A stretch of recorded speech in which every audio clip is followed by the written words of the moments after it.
بسم اللہ الرحمن الرحیم۔ شروع اللہ کے نام سے جو بڑا مہربان نہایت رحم والا ہے۔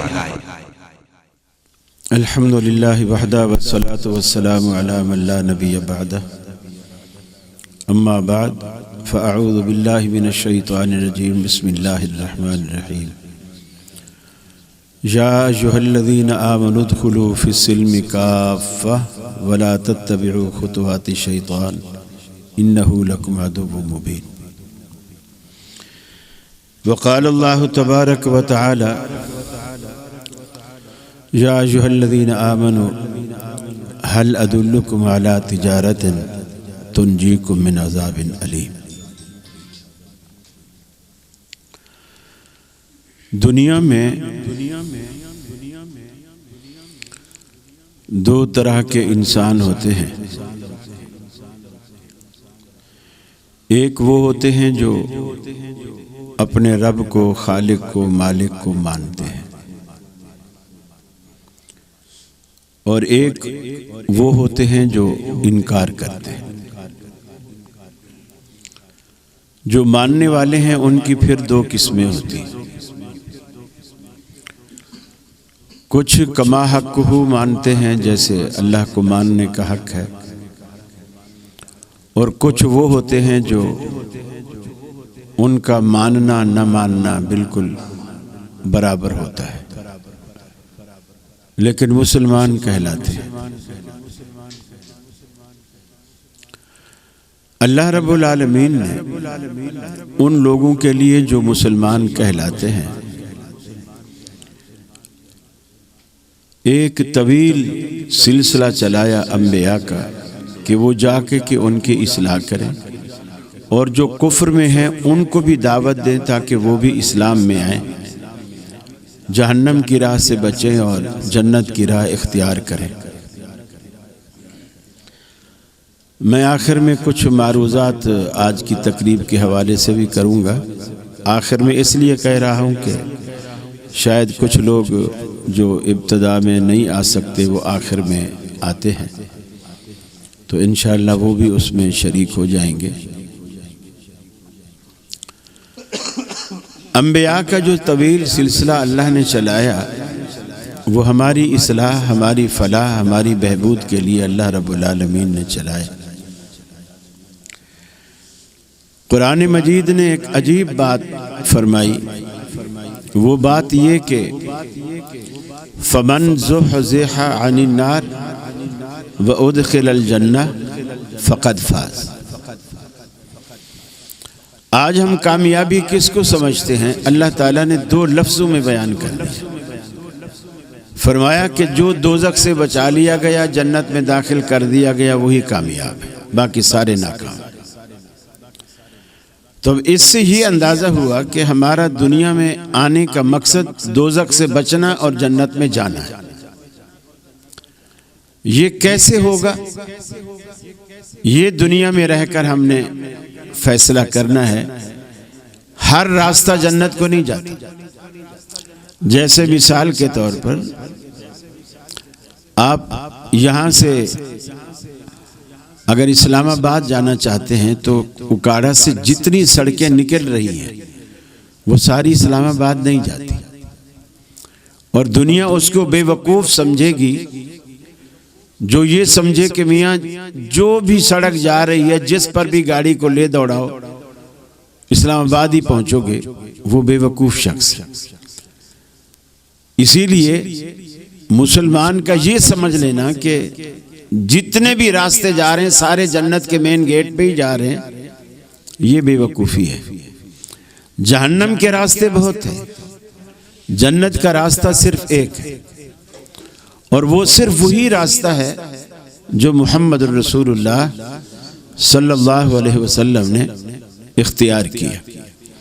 آپ نے اپنی حیات مبارکہ میں یہ بھی فرمایا، زمین کے اوپر آپ نے خط کھینچا، لکیر کھینچی، پھر دائیں بائیں دو دو لکیریں کھینچی، پھر درمیان والی لکیر پر آپ نے انگلی رکھی اور فرمایا ان ھذا صراطی مستقیما فاتبعوہ یہ جو درمیان والا راستہ ہے یہ میرا راستہ ہے، اس کی پیروی کرو۔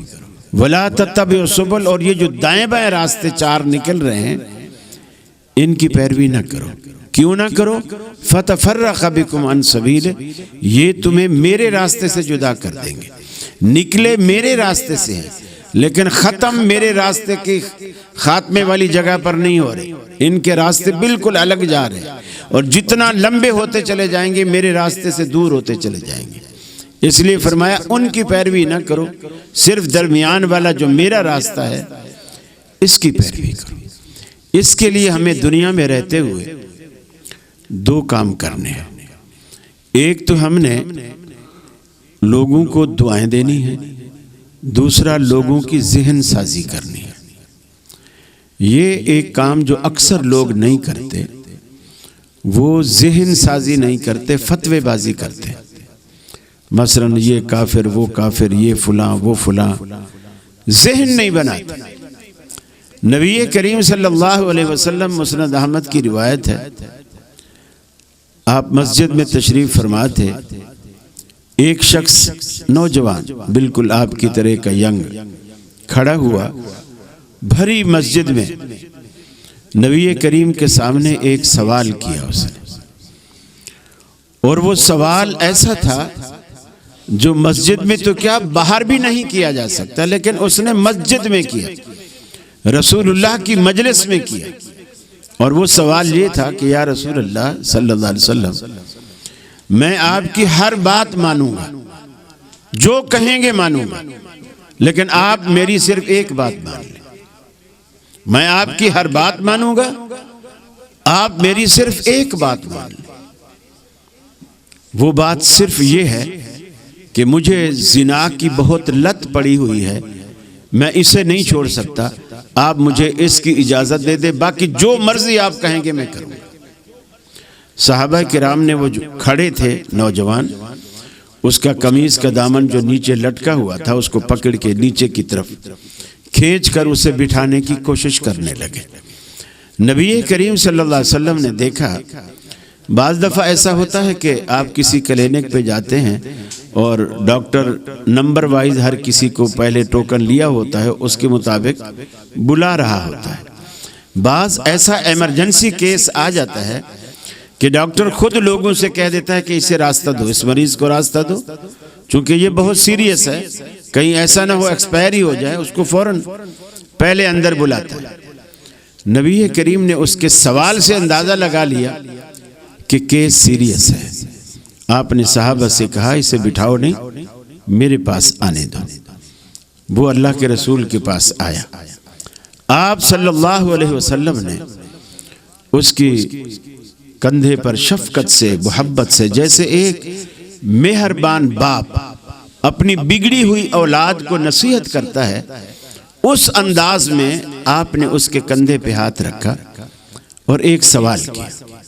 سوال یہ کیا کہ تو یہ بتا، اگر یہی اجازت جو تو مجھ سے لے رہا ہے، اگر یہی اجازت کوئی اور شخص مجھ سے مانگے اور اس کا ارادہ اجازت لینے کے بعد تیری سسٹر کی طرف، بیٹی کی طرف، ماں کی طرف، پھوپھی یا خالہ کی طرف جانے کا ہو، آپ نے سارے محرم رشتے گنوائے، اگر اس کا ارادہ ان لوگوں کے پاس جانے کا ہو تو تیرا ری ایکشن کیا ہو؟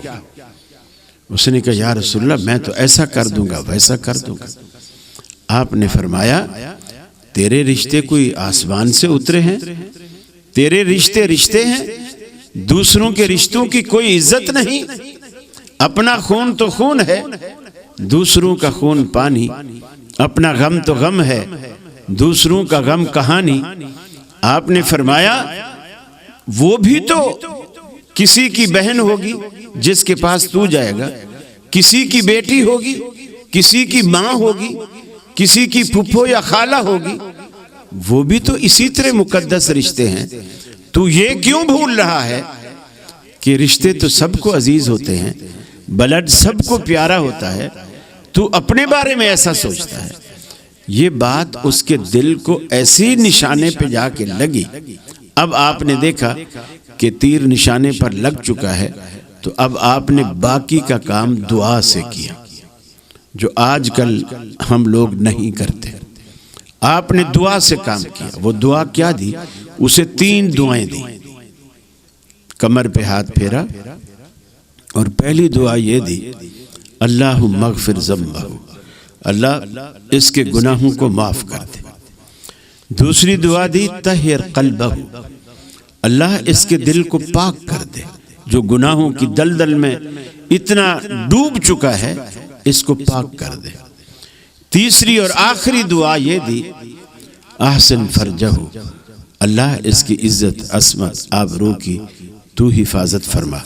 صحابہ کہتے ہیں اس دن کے بعد اس نوجوان کو ساری زندگی ہم نے کبھی بھی راہ چلتے دیکھا ہے وہ اپنی نظریں زمین پہ گاڑے ہوتا تھا، کبھی نظر دائیں بائیں یا اوپر کی طرف اٹھاتے ہوئے ہم نے نہیں دیکھا۔ یہ رسول اکرم صلی اللہ علیہ وسلم کی ذہن سازی اور دعا کا یہ نتیجہ تھا کہ اس کی زندگی بدل گئی، اس میں انقلاب آ گیا۔ سمجھانے کا ایک انداز ہوتا ہے، سمجھانے کا ایک طریقہ ہوتا ہے۔ ہم جس ہوس میں پڑے ہوئے ہیں اور دنیا کی زندگی کو اصل زندگی سمجھ بیٹھے ہیں، یہ ہماری بھول ہے۔ دنیا بے وفا ہے۔ آپ دیکھتے ہیں آنے جانے کا کھیل جاری ہے، کوئی کیا جانے کس کی باری ہے۔ سر پہ منڈ لا رہا ہے عزرائیل، موت کا خوف دل پہ طاری ہے، آخر کار سب جدا ہوں گے، 4 دن کی یہ رشتہ داری ہے۔ یوں تو میٹھا بہت ہے جام حیات، مگر آخری گھونٹ اس کا کھاری ہے، لیکن وہ کھاری گھونٹ پینا ہم سب کو پڑے گا۔ عقل مند مسافر وہ ہے کہ جو سفر پہ جانے سے پہلے اپنا بریف کیس، اپنا بیگ، اپنا سامان پہلے سے تیار کرے۔ یہ نہیں ہے کہ جس دن اس نے جانا ہو، جس ٹائم جانا ہو، اس ٹائم بیگم سے کہے میرا بیگ تیار کر۔ وہ تو پھر ایروپلین ہے تو بھی نکل جائے گا، ٹرین ہے تو بھی نکل جائے گی، وہ تو پھر سفر پہ نہیں جا سکتا۔ موت کا کوئی وقت مقرر اللہ کے ہاں ہے، ہمیں معلوم نہیں۔ فرشتہ کسی بھی وقت آ سکتا ہے۔ اٹھو دنیا چھوڑنے کا وقت آ گیا۔ پھر ہم کہیں کہ ہمیں تھوڑی سی مہلت دے دو، وہ مہلت نہیں ملتی۔ اذا جاء اجلہم لا یستأخرون ساعہ ولا یستقدمون۔ فرمایا جب بھی اللہ رب العالمین تمہاری وہ جو زندگی کا اختتام کا وقت تمہارا آئے گا اور فرشتے کو بھیجے گا، پھر ایک لمحہ نہ آگے نہ ایک لمحہ پیچھے، اسی وقت اللہ رب العالمین کا فرشتہ روح کو نکال کے چلا جاتا ہے۔ مہلت نہیں دیتا، جوانی نہیں دیکھتا، بچپن نہیں دیکھتا، بڑھاپا نہیں دیکھتا۔ یہ جو ہماری زندگی، ہماری سوچ میں ایک بات بیٹھی ہوئی ہے، جب کبھی کسی سے کہا جائے نا کہ بیٹا داڑھی رکھ لو، تو وہ کہتا ہے مولوی صاحب جب تیری عمر کو پہنچیں گے رکھ لیں گے۔ بیٹا نماز پڑھ لو، تو یہی کہتے ہیں ہم بھی جب بڑے ہوں گے پڑھ لیں گے۔ لیکن سوال یہ ہے کہ تجھے بڑا ہونا نصیب ہوگا کہ نہیں؟ اصل سوال یہ ہے کہ کیا ایسے جنازے نہیں ہیں جن کو نانا اور دادا کندھے دیتے ہیں؟ مرنے والا پوتا یا نواسا ہوتا ہے۔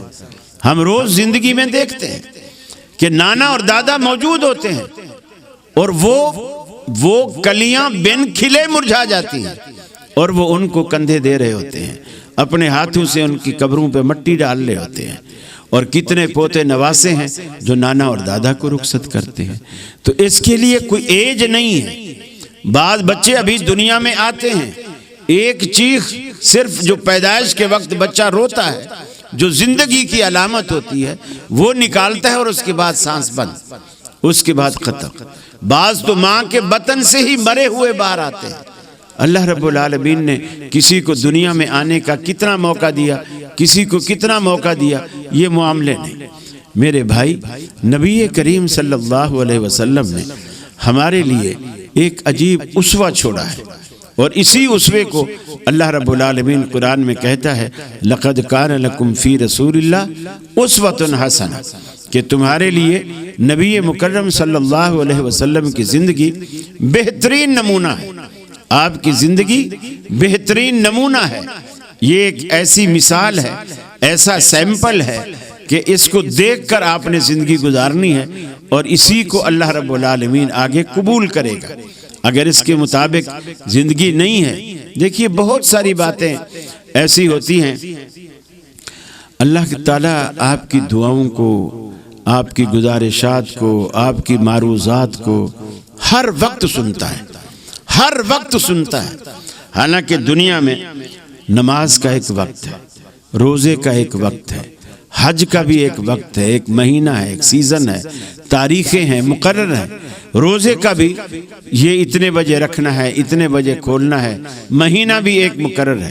لیکن دنیا میں واحد ایک عبادت ہے دعا، جس کا اللہ نے کوئی وقت نہیں رکھا۔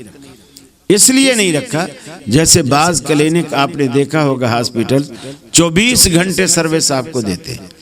24 گھنٹے ہسپتال کیوں کھلے رہتے ہیں؟ اس لیے کہ بیماری کا کوئی پتہ نہیں، دکھ کا کوئی پتہ نہیں، کبھی بھی آ جائے۔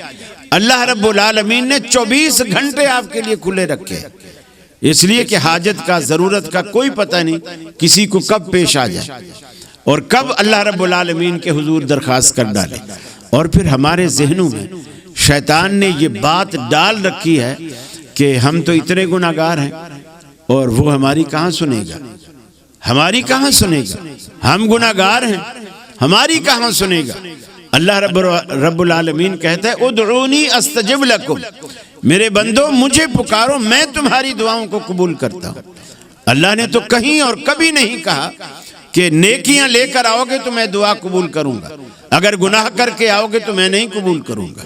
اللہ رب العالمین نے یہ نہیں کہا، لیکن ہم اللہ سے مانگنے کے بجائے غیر کے آستانے پر جاتے ہیں، اس مرغی کی طرح جو دانا تو آپ کے گھر سے کھائے، دربہ بھی آپ کے گھر میں رہے، ہر چیز سردی گرمی سے آپ اسے بچائیں، لیکن جب انڈا دینے کی باری آئے تو پڑوسن کے گھر میں انڈا دے کر آئے۔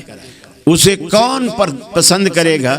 اسے تو فوراً ذبح کر کے کاٹ کے کھائیں گے کہ میں نے انڈے دینے کے لیے اسے پالا تھا، انڈا پڑوسن کے گھر میں دیتی ہے اور دانا پانی ہمارے گھر سے کھاتی پیتی ہے۔ رب العالمین نے ہمارے بچپن، لڑکپن، جوانی، بڑھاپا، ساری زندگی کا ساز و سامان رب العالمین نے ہمیں مہیا کیا ہے، لیکن جب شکرانے کا وقت آئے، ماتھا ٹیکنے کی بات آئے، سجدے کی بات آئے، ہم غیر کے آستانے پر جا کر کے ماتھا ٹیکیں۔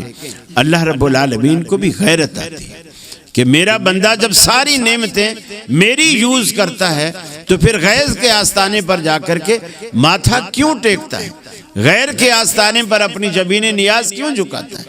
پھر ہمارے دلوں میں کجی، ٹیڑھا پن، نفرتیں، قدورتیں آپس میں اس قدر بھر گئی ہیں، اس لیے کہ توحید جب دل میں نہیں ہوتی نفرتیں اور قدورتیں آتی ہیں، جب توحید دل میں ہوتی ہے محبت سے دل اللہ رب العالمین کے فضل سے سرشار ہو جاتے ہیں اور بھر جاتے ہیں۔ یہ توحید کی برکت ہے۔ آپ دیکھیں مکہ کے اندر کفار مکہ آپس میں ایک دوسرے کے خون کے پیاسے تھے اور سینکڑوں سال جنگیں رہتی تھی، نسل در نسل، نسل در نسل، کہیں پانی پینے پلانے پہ جھگڑا، کہیں گھوڑا آگے لے جانے پہ جھگڑا، اس طرح لڑتے اور مرتے رہتے۔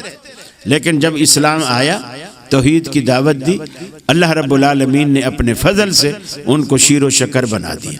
وہ جو ایک دوسرے کے خون کے پیاسے تھے ان کو ایک دوسرے کا گرویدہ بنا دیا، ایک دوسرے کی محبت میں دیوانہ کر دیا اور ایک دوسرے کا احساس پیدا کر دیا۔ ہر بندہ اپنے اوپر دوسرے کو ترجیح دینے لگا۔ وَلَوْ كَانَ بِهِمْ خَصَاصَةٌ، اگرچہ خود بھوکے ہوتے لیکن دوسرے کو اپنی ذات پر ترجیح دیتے۔ آج ہمارے اندر یہ خوبیاں کیوں نہیں؟ اسی لیے نہیں کہ اسلام کو صحیح معنوں میں ہم نے اپنایا ہی نہیں۔ مسلمان ہونا الگ بات ہے اور مسلمان کہلانا یہ بالکل الگ بات ہے۔ ہم مسلمان کہلاتے ہیں نہیں۔ کسی نے کہا نا کہ بنتے ہو وفادار، وفا کر کے دکھاؤ۔ کہنے کی وفا اور ہے، کرنے کی وفا اور۔ اسلام یہ چاہتا ہے کہ مسلمان کہلانا اللہ کے ہاں کافی نہیں ہے، ہونا کافی ہے۔ مسلمان ہونا چاہیے۔ اور وہ قرآن مجید کی جو آیت میں نے آپ کے سامنے پڑھی ہے، ادخلوا فی السلم کافہ، اے مسلمانوں اسلام میں پورے کے پورے داخل ہو جاؤ، سر سے لے کر کے پاؤں تک، سر سے پاؤں تک تم مسلمان نظر آنا چاہیے، تمہارے اندر اسلام نظر آنا چاہیے۔ یہ جو اوپر کی لیپا پوتی ہے، اسلام بھلے دنیا دھوکے میں آ جائے گی، وہ سمجھے گی بڑا نیک آدمی ہے، مجھے روز 5 ٹائم مسجد میں دیکھے گی، وہ سمجھے گی دنیا کے بڑا نیک آدمی ہے، مجھے حج کرتا دیکھے گی، سمجھے گی حاجی صاحب ہے۔ لیکن اللہ رب العالمین کے ہاں رجسٹر ہی اور چلتے ہیں، آپ کے نادرہ کے رجسٹر اللہ کے ہاں نہیں چلتے، اللہ کے ہاں رجسٹر ہی الگ ہے، وہ معاملہ ہی الگ ہے، اور اتنا کڑا نظام ہے اللہ رب العالمین کا۔ روزانہ فجر کے ٹائم اور عصر کے ٹائم 2 ڈیوٹیاں تبدیل ہوتی ہیں فرشتوں کی، جو فجر کو آتے ہیں وہ ڈائری لکھتے ہیں عصر تک، جو عصر کو آتے ہیں وہ ڈائری لکھتے ہیں اگلے دن صبح تک۔ روزانہ یہ 2 ڈائریاں آپ کی اللہ کے پاس جا رہی ہیں، پیر اور جمعرات کو ہفتہ واری 2 ڈائریاں اللہ کے پاس جا رہی ہیں۔ ہم نے اس ہفتے میں کیا کیا؟ پیر سے جمعرات تک، پھر جمعرات سے پیر تک یہ ڈائریاں جا رہی ہیں۔ شب قدر میں سالانہ ڈائری اللہ رب العالمین کے پاس جا رہی ہے، اور ایک کرامن کاتبین جو ہمارے دائیں اور بائیں کندھے پہ بیٹھے ہیں، اور یہ ایک بائیں کندھے والا ہماری برائیوں کو نوٹ کرتا ہے اور دائیں والا ہماری نیکیوں کو نوٹ کرتا ہے۔ یہ جب ہم مر کر دنیا سے چلے جاتے ہیں، یہ پوری زندگی کا رجسٹر اللہ کے ہاں چلا جاتا ہے۔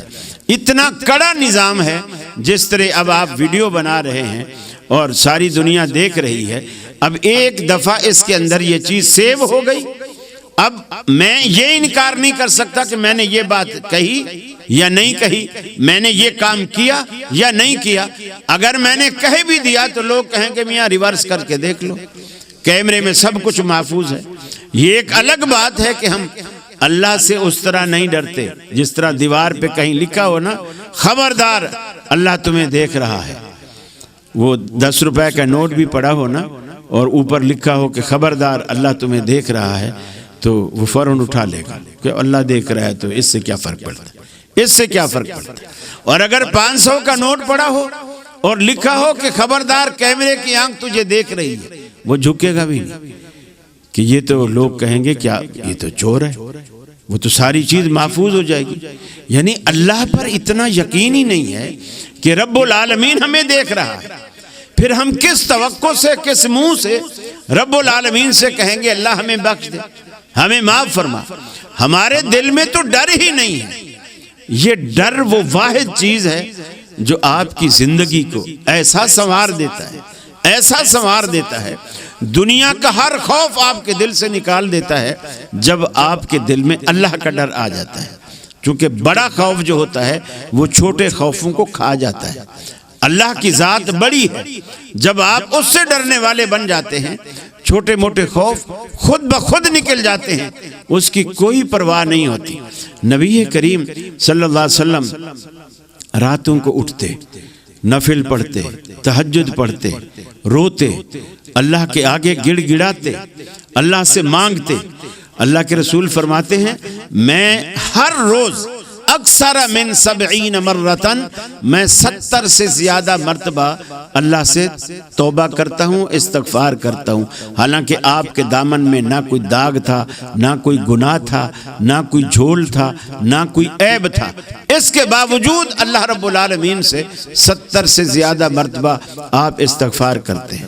نفل اتنے پڑھتے ہیں، لمبے لمبے قیام، پاؤں سوج جاتے ہیں۔ حضرت عائشہ نے فرمایا اللہ کے رسول آپ تو جنت کے سمجھو وارث ہیں، جنت کا مین گیٹ ہی نہیں کھلے گا جب تک آپ نہیں آئیں گے، تو آپ کو اتنی ریاضت اور اتنی محنت کرنے کی کیا ضرورت ہے؟ نبی کریم صلی اللہ علیہ وسلم نے فرمایا عائشہ عجیب بات تو نے کہی، افلا اکون عبدن شکورا، کیا جس رب نے مجھے اتنا بڑا رتبہ دیا ہے، کیا تو چاہتی ہے میں اس کا شکر گزار بندہ نہ بنوں؟ آپ کو جس قدر اللہ نے نوازا ہے، آپ پر زیادہ ذمہ داری ہے کہ آپ اللہ کا شکر ادا کریں۔ جتنا کوئی بڑا ہوگا اس پر ذمہ داری اتنی بڑی ہوگی، اور جتنا کوئی چھوٹا ہوگا اس پر ذمہ داری بھی اتنی کم ہوگی۔ تو اللہ رب العالمین نے آپ کو بحیثیت مسلمان کے جن چیزوں سے، جن نعمتوں سے آپ کو نوازا ہے، ماشاءاللہ، اگر آپ کے پاس کچھ بھی نہ ہو، آپ کے پاس ہاتھ ہے، پاؤں ہے، آنکھ ہے، کان ہے، زبان ہے، دماغ ہے، آپ سمجھ سکتے ہیں، سن سکتے ہیں، دیکھ سکتے ہیں۔ آپ دیکھیں ان لوگوں کو جو دنیا میں چل پھر نہیں سکتے، لنگڑے لولے اپاہج ہیں، دیکھ نہیں سکتے، اندھے ہیں، سن نہیں سکتے، بہرے ہیں، بول نہیں سکتے، گونگے ہیں، سوچ و بچار نہیں کر سکتے، پاگل ہیں، مجنوں ہیں، دیوانے ہیں، ہسپتالوں میں بالکل بستر مرگ پر پڑے ہوئے ہیں، ایڑیاں رگڑ رگڑ کر زندگی گزار رہے ہیں اس لیے کہ بیمار ہیں، اور آپ اچھے خاصے ہنستے بستے، کھیلتے کودتے، اچلتے بھاگتے، سارے کام کرتے ہیں۔ یہ چیزیں ہمیں اس بات پر مجبور کرتی ہیں کہ ہم اللہ رب العالمین کی طرف رجوع کریں، اس کو مانیں، اس کو سمجھیں۔ آج ہم کہتے ہیں کہ میاں اللہ رب العالمین کو کس نے دیکھا؟ میں کہتا ہوں کہ کون کہتا ہے کہ خدا نظر نہیں آتا؟ کون کہتا ہے کہ خدا نظر نہیں آتا؟ ایک وہی تو نظر آتا ہے جب کچھ نظر نہیں آتا۔ آپ اللہ رب العالمین کو اس یقین کے ساتھ، جبکہ اللہ کے رسول فرماتے ہیں من لا یسأل اللہ یغضب علیہ، جو بندہ اللہ سے نہیں مانگتا اللہ اس سے ناراض ہو جاتا ہے۔ دنیا کا نظام کتنا الٹ ہے، دنیا والوں سے آپ مانگتے رہیں، دنیا والے ناراض ہو جائیں گے، یار یہ تو ہے اسی طرح کا۔ اور ایک وقت ایسا بھی آئے گا آپ کو اپنے دفتر کی طرف آتا دیکھیں گے، منہ پھیر لیں گے، نوکر سے کہیں گے بولنا کہ صاحب نہیں ہے، آفس میں ہی نہیں، یہ پھر کوئی آ گیا ہوگا اپنی ضرورت لے کے۔ تو میرے بھائی اللہ کہتا ہے اگر تم مجھ سے نہیں مانگتے تو میں ناراض ہوتا، مانگتے ہو تو خوش ہوتا۔ اللہ سے مانگنے کی عادت ڈالی، بار بار مانگی، گڑ گڑا کے مانگی۔ میں اکثر مثال لیتا ہوں کہ اللہ رب العالمین دنیا میں جب بچہ دنیا میں آتا ہے جس کے منہ میں زبان ہوتی ہے لیکن بول نہیں سکتا، اللہ اس کی ضرورتیں کس طرح پوری کرتا ہے۔ اسے پیاس لگے، اسے بھوک لگے، اس کی نیپی گیلی ہو گئی ہو، کپڑے گیلے ہو گئے ہوں، بستر گیلا ہو گیا ہو، اس کو وہ کپڑے تبدیل کروانے ہیں، ماں کی گود کی خواہش ہو رہی ہے، تو وہ کیسے مانگتا ہے جبکہ وہ بول نہیں سکتا؟ اس کے پیٹ میں تکلیف ہے، کان میں درد ہے، وہ کیسے مانگتا ہے؟ مجھے بتائیے وہ کیسے مانگتا ہے؟ وہ روتا ہے، وہ روتا ہے۔ اور یہ بچوں کی بین الاقوامی زبان ہے۔ انگریز کا بچہ، پٹھان کا بچہ، سندھی بچہ، پنجابی بچہ، عربی بچہ، عجمی بچہ جب بھی دنیا میں آتا ہے یہ بین الاقوامی زبان ہے جسے وہ استعمال کرتا ہے، اس کو جب بھی ضرورت پیش آتی ہے وہ روتا ہے، اور اسی رونے کی وجہ سے اللہ اس کی ضرورت پوری کر دیتا ہے۔ اور پھر یہ بھی نہیں کہ پیاس کے وقت رونا الگ طریقے کا ہو، دودھ کی ضرورت کے وقت رونا الگ طریقے کا ہو، کان میں درد ہو تو الگ طریقے سے روتا ہو، پیٹ میں درد ہو تو الگ، نہیں، ایک ہی جیسا رونا ہے۔ یہ ماں باپ کی ذمہ داری ہے کہ سمجھیں اس وقت کیوں رو رہا ہے، یہ بچے کی ذمہ داری نہیں، وہ صرف روتا ہے۔ اللہ کہتا ہے میرا بندہ جب تو چھوٹا تھا بول بھی نہیں سکتا تھا، تیرے رونے سے میں تیری ہر ضرورت پوری کرتا تھا، اور آج تو بڑا ہو گیا، آج تیرے منہ میں زبان ہے، آج تو بول سکتا ہے، آج تو مانگ سکتا ہے، لیکن جب مانگنے کا وقت آیا تو نے مانگنا چھوڑ دیا۔ دنیا میں روتا تھا میں تیری ہر ضرورت پوری کرتا تھا، آج تو نے رونا چھوڑ دیا، میں نے دینا چھوڑ دیا۔ آج دنیا اسی لیے ذلیل ہے، اسی لیے خوار ہے۔ ہم ساری دنیا کے آگے اپنا رونا روتے ہیں، نہیں روتے تو رب کے آگے نہیں روتے۔ حالانکہ رب العالمین کا واحد آسرا، واحد سہارا ایسا ہے کہ جہاں سارے سہارے ختم ہو جائیں وہاں اللہ رب العالمین کی رحمت کی امید کی ایک کرن وہاں سے شروع ہوتی ہے۔ جب سارے راستے بند ہو جائیں پھر ایک ہی در اللہ رب العالمین کا در کھلا نظر آتا ہے۔ تو لہٰذا اس در کو نہ چھوڑیے، شرک سے توبہ کیجیے۔ اللہ کے سوا کوئی سجدے کے لائق نہیں، کہیں سجدہ نہ کیجیے۔ کوئی پتھر، کوئی درخت، کوئی گھوڑا، کوئی پیر، کوئی فقیر، کوئی ملنگ کچھ بھی دینے کے قابل نہیں۔ آپ اتنا سوچئے اگر اس کے پلے کچھ ہوتا وہ مر کیوں جاتا؟ اگر اس کے پلے کچھ ہوتا تو وہ مر کیوں جاتا؟ رب العالمین کے پلے سب کچھ ہے، موت بھی نہیں ہے۔ ان اللہ حی لا یموت، اللہ ایسا زندہ ہے کہ اس پر کبھی موت کا اطلاق نہیں ہونا۔ ہمیشہ سے ہے اور ہمیشہ رہے گا۔ یہ اللہ رب العالمین کی پاور، اللہ رب العالمین کی ذات ہے۔ اور اللہ رب العالمین کی جو صفات ہیں یہ بندوں میں تقسیم نہ کی جائے، بندوں کو اللہ کے حق نہ دیے جائے۔ بندوں کی وہ تعظیم جو اللہ رب العالمین کی تعظیم ہے، بندوں کی وہ عزت نہ کی جائے جو ہو جس میں شرک کا شیبہ، بندوں کی وہ تعظیم نہ کر جو خاص خدا کا حصہ ہے، بندوں میں اسے تقسیم نہ کر۔ تو بندہ اللہ رب العالمین سے مانگے اور یہ عادت ڈالے، بار بار مانگے، راتوں کو اٹھ کر مانگے۔ جیسے آپ کے بہت سارے مسائل ہیں، نوجوان اولاد ہے، رشتے نہیں ہوتے، گھر میں بیٹیاں بیٹھی ہیں، رشتے نہیں ہوتے، بچے پڑھے لکھے ہیں، نوکریاں نہیں لگتی، میری دکان ہے 2 ڈور کارنر کی، مارکیٹ کے اندر دکان ہے، گاہک نہیں آتے، یہ سارے مسائل ہیں۔ اس کا ایک ہی حل ہے، آدھی رات کو کبھی اٹھیے، وضو کیجئے، 2 رکعت پڑھیے، مصلی پہ بیٹھ کے پھر اللہ کے آگے رو دیجئے اور پھر اللہ سے کہیے، اللہ میری یہ رکاوٹیں ہیں، میرے کاموں میں یہ رکاوٹیں ہیں۔ جب تو نے پیدا کیا ہے اور تو کہتا ہے کہ مجھ سے مانگو میں ہی دوں گا، تو پھر یا تو میرا یہ کام کر یا اپنے در کے سوا کوئی در بتا، میں جاؤں تو کہاں جاؤں۔ جب آپ اس یقین سے رب العالمین سے مانگیں گے، یقین مانیے اللہ رب العالمین آپ کے آنسو اپنے دامن رحمت سے پوچھتا ہے۔ صحابہ کرام ہمیشہ اسی چیز کو، اسی ہتھیار کو استعمال کرتے اور اللہ رب العالمین انہیں نوازتا، اللہ پہ یقین کرتے، اللہ پر توکل کرتے اور اللہ رب العالمین ان کی امیدوں پر، ان کے توکل پر اللہ رب العالمین پورا اترتا۔ تو آج ہمارے لیے بھی رب العالمین کے دروازے کھلے ہیں، رب نہیں بدلا، ہم بدل گئے۔ ساقی کی نوازش جاری ہے، مہمان بدلتے رہتے ہیں، دنیا تو آنی جانی ہے، کچھ آئے ہم سے پہلے وہ چلے گئے، اب ہم آئے ہیں، ہم چلے جائیں گے، ہمارے بعد ہماری اولادیں آئیں گی، وہ چلی جائیں گی، لیکن رب العالمین ہمیشہ سے ہے اور ہمیشہ رہے گا اور وہ نہیں بدلتا۔ رب ایک ہے، لہٰذا رب العالمین سے مانگنے کی عادت ڈالیے، شرک سے توبہ کیجیے، بدعات اور خرافات سے اپنے آپ کو پاک کیجیے، نبی کی سنتوں کے مطابق زندگی گزارنے کی کوشش کیجیے۔ اگر کسی ساتھی کے ذہن میں کوئی سوال ہو تو میں اس کا آپ کو موقع دوں گا، لیکن اس سے پہلے میں نے آپ سے گزارش کی تھی کہ آخر میں کچھ عرض کرنا چاہوں گا۔ الحمدللہ پچھلے سال کو تقریباً میرا خیال ہے کوئی اگست کے مہینے میں پہلی دفعہ میں آپ کے اکاڑا شہر میں میری حاضری ہوئی اور ایک شادی حال میں وہاں پروگرام تھا، اور محترم بھائی حافظ صاحب سے، حالانکہ وہ پروگرام ان کی طرف سے نہیں تھا لیکن میری مہمان نوازی پوری حافظ صاحب نے اپنے ذمہ اٹھائی، رات کو بھی اپنے ہاں ٹھہرایا۔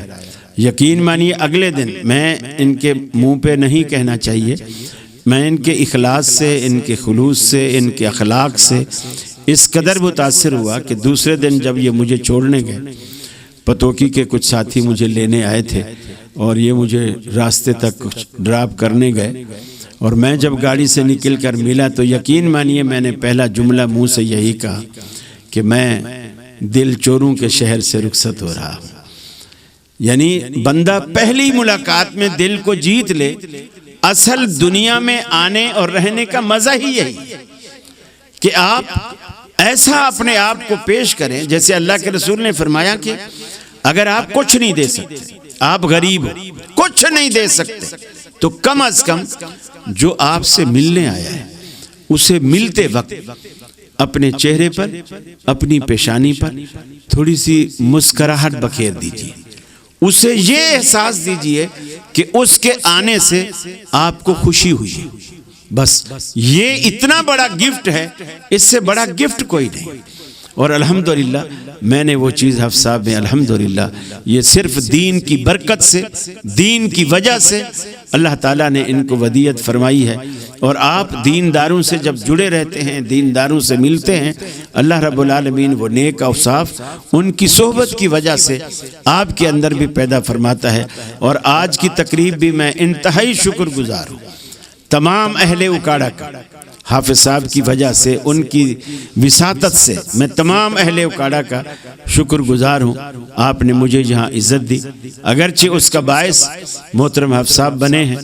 آج بھی ہم انہی کے گھر میں بیٹھے ہیں اور انہی کی میزبانی میں آپ انشاءاللہ اس سے مہمان نوازی سے بھی لطف اندوز ہوں گے، لیکن میں سمجھتا ہوں کہ آج کی تقریب بھی انہی کی مرہون منت ہے، اور اللہ رب العالمین سے دعا ہے اللہ رب العالمین حافظ صاحب کو ان کے مال میں، اولاد میں، صحت میں، عمر میں، ان کی پوری فیملی میں اللہ رب العالمین برکتیں عطا فرمائے، اور ان کی پوری فیملی کو اور آپ تمام احباب کو جو بھی یہاں شریک ہوئے اور میری باتوں کو آپ نے دل جمی سے اور دلچسپی سے آپ نے سنا۔ میری دعا ہے کہ اللہ رب العالمین جس طرح آج ہم یہاں اکٹھے بیٹھے ہیں، اللہ رب العالمین ہمیں جنتوں میں بھی اسی طرح اکٹھا کر دے۔ یہ جو میرے اوپر جو آج خوبصورت سا ایک لباس آپ کو نظر آ رہا ہے، یہ سجاوٹ بھی محترم حافظ صاحب کی ہے، اللہ رب العالمین ان کو جزائے خیر دے، اور میں چاہتا ہوں کہ اللہ تعالیٰ ان کی پوری فیملی کو جنت کا لباس پہنائے۔ جزاکم اللہ، اکرمکم اللہ، اللہ تعالیٰ آپ کو سلامت رکھے۔ بسم اللہ الرحمن الرحیم۔ اللہم مالک الملک تؤتی الملک من تشاء وتنزع الملک ممن تشاء وتعز من تشاء وتذل من تشاء بیدک الخیر انک علی کل شیء قدیر۔ اللہم صلی علی محمد وعلی آل محمد کما صلیت علی ابراہیم وعلی آل ابراہیم انک حمید مجید۔ اللہم بارک علی محمد وعلی آل محمد کما بارکت علی ابراہیم وعلی آل ابراہیم انک حمید مجید۔